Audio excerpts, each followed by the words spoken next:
I want to talk about your boy Jim Ross. So Jim Ross, old school guy, old school wrestling guy.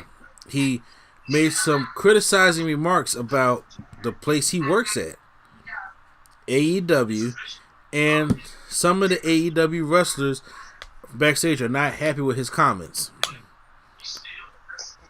So okay, so I didn't hear anything about this, so this is completely new news. Okay, so this is what Jim Ross said on his podcast, and then we're going to give our opinions on it because I know we're both going to have them. Like an asshole, everybody has one. But before I get into it, it says some promoters in AEW aren't terribly happy with Jim Ross right now. While it's not likely they'll ever disrespect the legendary announcer, a number of AEW talents have suggested they aren't going to be as eager to take his advice moving forward. So, this is what he said about AEW. I told a kid the other day that at AEW that everybody does the same fucking spot, and it has fucking like bleeped out. All you guys go outside. You cluster up like coils. You stand there in a huddle, friend and foe together, side by side, so you can catch some leaping idiot going over the top who never wins with this move. They are looking for the holy shit chance. They'd love to hear this. This is awesome. It's a spot, folks. It's a trapeze act. I don't buy into that. The DDT is a great finish, and it should be used as such. Okay. So we know that you have had your your issues with Jim Ross. But hold on, one wrestler who has not been named has made this comment too. One wrestler said, "Everyone is doing what they have been taught." They added, "I agree that sometimes things need to be slowed down, but that won't happen when the guy who is supposed to help put us over is going out there and publicly burying us." Yeah, that too. Okay. Okay, so what do you think? I'm gonna get your opinion first. Okay, well, I do think some of what he said is right. Aside from calling, he didn't have to call them idiots or nothing like that. But them leaving some bitches. yeah, I do think every match you gotta have a parallel spot. I do think that's too much. But yeah, I agree with that part. I don't like that every match you gotta jump out. Every match you gotta do that. Look for the chance. Every match, the DDT is good, but it's so overused that using it as a finisher to this day won't work. Just like a clothesline, you know, because they do so much stuff and then like a buckshot lariat instant match. I don't, stuff like that. Yeah. But yeah, but he does bury people on commentary as well, though. He does do that, and that's his job to get them over. Like, for example, Darby Allin. Darby Allin goes up for the coffin drop. He's always, "What are you doing?" And then, why are you going up for the coffin drop? And stuff like that. A lot of stuff people do. He'll ask, "What are they doing this for?" And you're like, completely. He hates when Ortiz does that back rake because he cannot stand the back rake. Yeah, but still, like he still. As a commentator, even if you hate it in real life, you're still supposed to act like what they're doing is effective. Mm-hmm. He's just, this is, what are you doing? This is not good. Why are you doing this? This makes no sense for him to go up there, or, but I don't know, but he does bury people, the talent on commentary as far as them trying to get over with a move or something. Mm-hmm. And that is detrimental to the character sometimes. But JR on commentary in general, like I said in the beginning, I didn't think he should have been on commentary in the first place in AEW, but all right. Here's the one. What is the one thing I say every time we do a wrestling review, pay-per-view review, Raw, SmackDown, podcast? What do I say? It depends. Oh, okay. It does depend, but I'm talking about something. What is the one spot I hate? The Paolo spot. I hate the Paolo spot. I always say I hate the Paolo spot. I hate that spot. That spot is dumb. Get it out of. I hate it. I know there are people out there who like it. I can't stand it. I don't like it, but if it's one or two people, then I think for me it's fine. Like if it's like a tag team, then it's fine. But when they have like 18 people or like the whole match, basically, I don't like it that way. And once again, I'm a fan of all kinds of wrestling, and I come from a little bit of I like the old school wrestling also. But here's the thing. I don't have a problem with what Jim Ross said. I mean, there is ways to say it, obviously, but he comes from the old school where it's like, you go out there, you be blunt about what the shit you're trying to say, and people may get, upset by that. But I do think that wrestling these days have taken an approach where it's all about trying to get the holy shit chance or trying to get the this is awesome chance, because there is no different dimensions to wrestling. And we talked about this on a podcast before. I'm trying to remember which one it was, because remember we was coming at Dexter Lumis for trying to act like he's Ricochet. Yeah, and then he ended up injuring his ankle, and then Jim Ross or Jim Cornette is going to call that dude a flipping idiot, because why the fuck would you do that? And once again, that's the problem. Everybody feels as though that, like, I like the big men of wrestling. And there's no more big men that do big men stuff anymore. And I'm not saying that they can't do it, but it's not necessary that they do it unless maybe it's a big match scenario. Like, okay, the perfect example I can think of is Undertaker, right? Where the Undertaker did he is a great wrestler, and he did his moves that he was supposed to do, but come at WrestleMania, it was the only time he leaped over the ropes. If it was a big time match, such as Stone Cold at SummerSlam 1998, where he did the leg drop off the top rope to the announce table, or when it was the first Inferno match, and he leaped over there to get out from the fire between Kane and Vader. That's understandable, but Undertaker doesn't do that every single match. Yeah. And then what happens is now you got these big guys that's taking these bumps from the little guy. Now, when Ricochet and Cedric Alexander leap over the ropes, it looks fun to watch. When Mustafa Ali leaps over the ropes, the things it's great to look at. But when Damian Priest is doing it, when Dexter Lumis is doing it, when QT Marshall can do it and he's barely clearing the top rope, that shows that that's not a move that you need to do. Even though you are capable of doing that, you do not need to do that move because it gets redundant. And there is times in AEW where they repeat the same spot over and over again in every single matchup.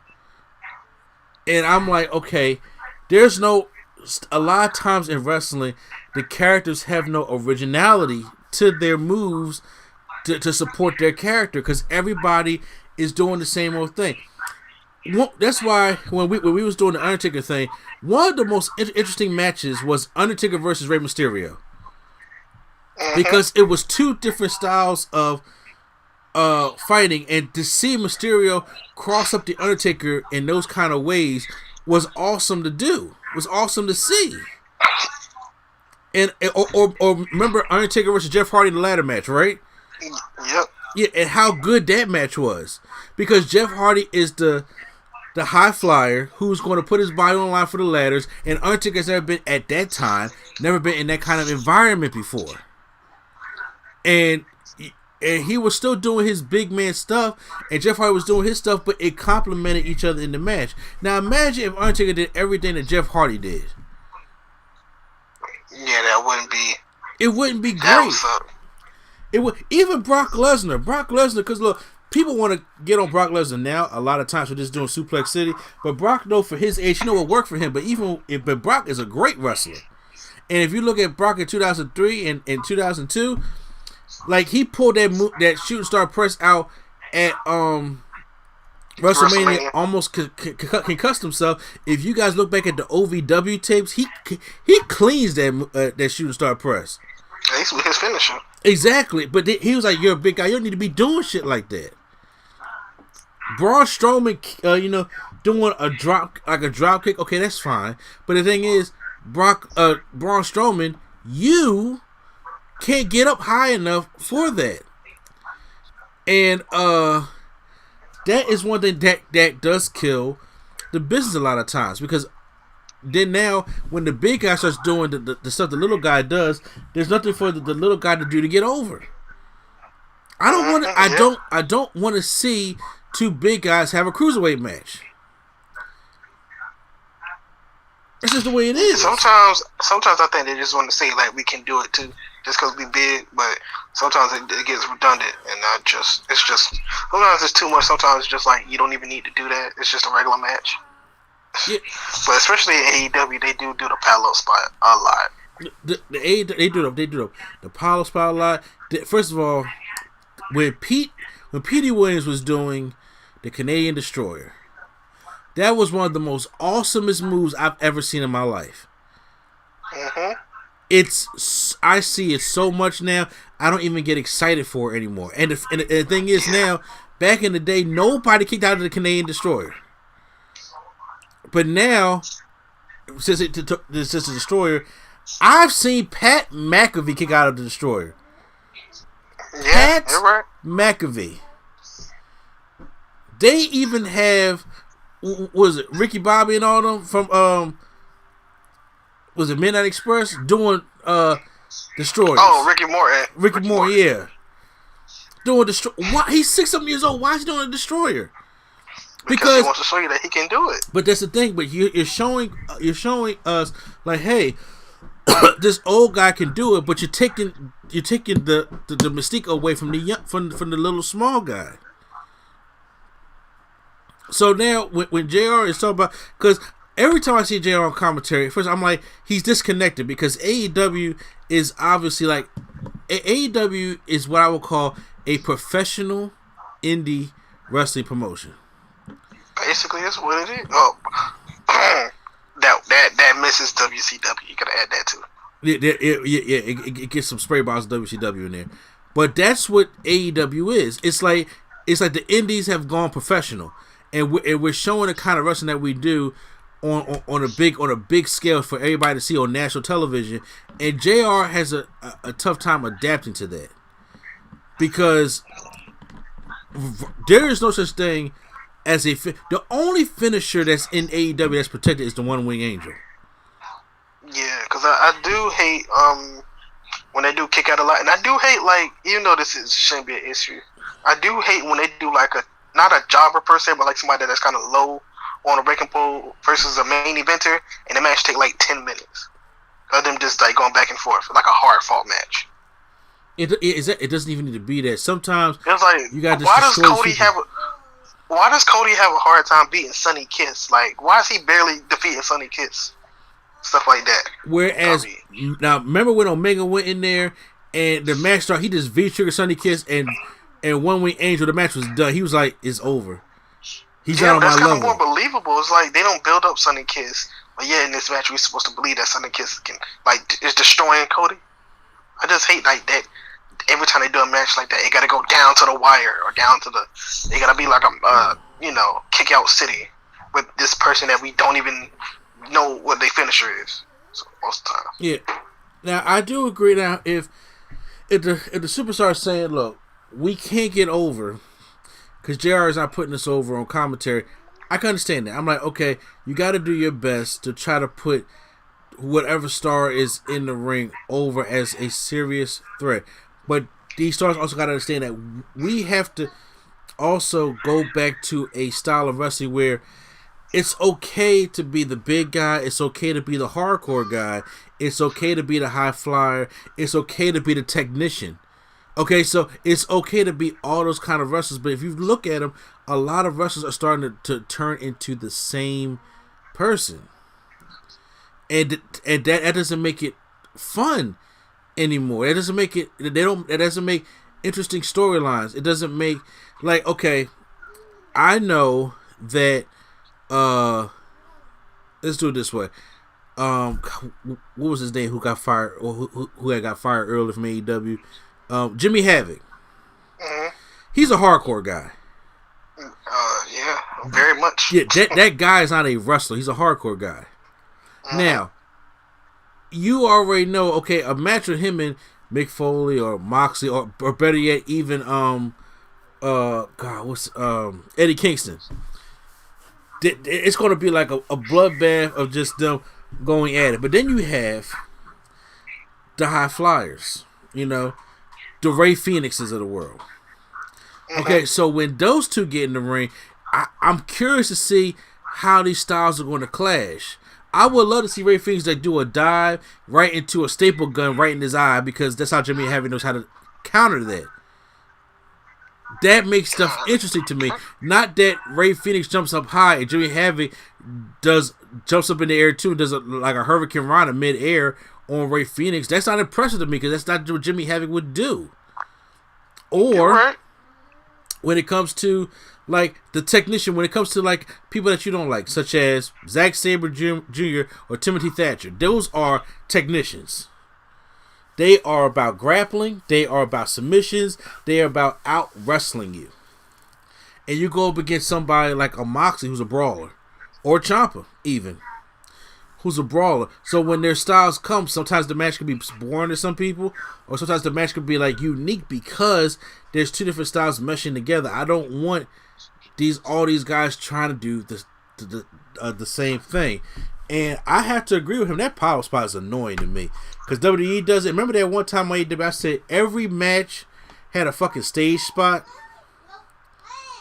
to the point. You said which one? I think it was two AEWs ago, where I forgot, it was one of the Wednesday night wars we did. It wasn't a special AEW show, or was it?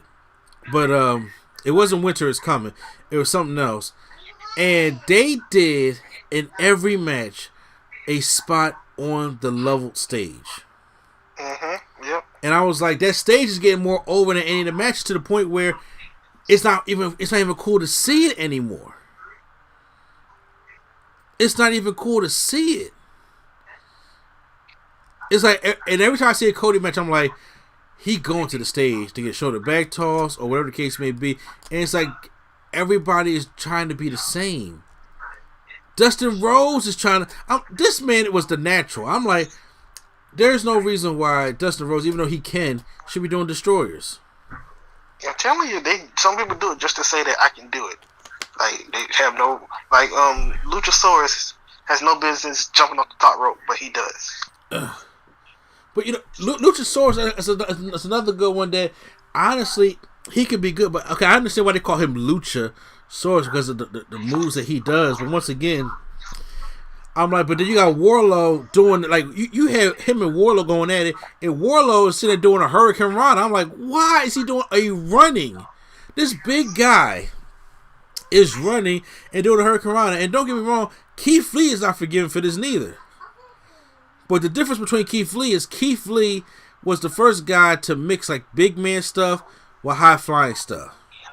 Also, Keith Lee's style, he doesn't do it every match. So when he does it, it's spectacular. While these people, they do it every time they're on the screen almost. Exactly. If Keith Lee's in a big match, he'll probably pull out the second rope moonsault. Or the springboard from the top to the outside or something. Exactly. If it's a big kind of match, but Keith Lee, he's a heavy guy, or he may bring out that spin kick that he does. Mm-hmm. Yeah, and I'm just like, he's a big guy it's impressive that he can do these things, but he doesn't need to do it to get over. He don't. And just like I said, everybody now dives through the ropes. They take these moves and they kill them. And like you just said, it's hard for anybody to do a DDT. Like now, people have to put their own stink on different DDTs just for them to get over. Spike them. Like such as the paradigm shift, such as the French kiss, Such That's what I'm as, saying, or spike them. They have to spike them to make it look devastating. Exactly. Like, it's spike them so do that. I'm sorry, you gonna hate this. The Young Bucks killed the super kick. Well, yeah, that's like their character. Yeah. Like, it was literally a part of their character, as in, like, doing it so much, even in the matches where they do it, and the people will be on their knees, and they do it like 5 or 6 times in a row. Yeah. Each. So, yeah. And because they have a new book I call Destroying the Business. I'm like, yep. Because that's what they did. They destroyed it with them and they merch sales and just basically done whatever they wanted. You're right.